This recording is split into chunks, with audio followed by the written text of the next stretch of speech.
May mga ebidensya at dokumento na nag-uugnay sa pinsan ni Pangulong Bongbong Marcos na si dating House Speaker Martin Romualdez sa maanumalyang flood control projects. Yan ang sinabi ni DPWH Secretary Vince Dizon sa mga senador sa mga tanong bakit kasama si Romualdez sa mga sinampahan ng kaso sa Office of the Ombudsman. Sa budget hearing sa Senado, sinabi ni DPWH Secretary Vince Dizon na nakita ang mga ebidensya batay sa mga proyektong pinasok ng kumpanya ni dating Ako Bicol Party List Representative at dating Appropriations Chairman Saldico.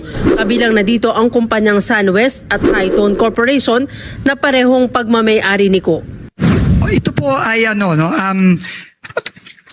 siguro po mga ilang linggo lang, itong nakarang ilang linggo lang, base na rin sa mga nakuhang ebidensya ng DPWH at dokumento ng mga proyekto ng SunWest Corporation at ng iba pang korporasyon ni former Congressman Zaldico tulad ng Hightone Corporation across many years.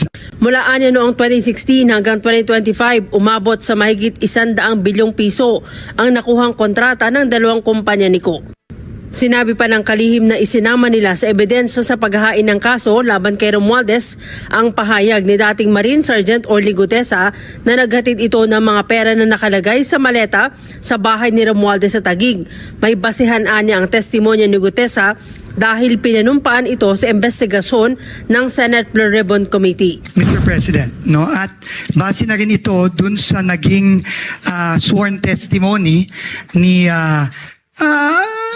Sergeant Gutesa dito sa Senate Blue Ribbon hearing. At base po doon, sinamit po namin yon as facts sa Office of the Ombudsman kasama ng ICI.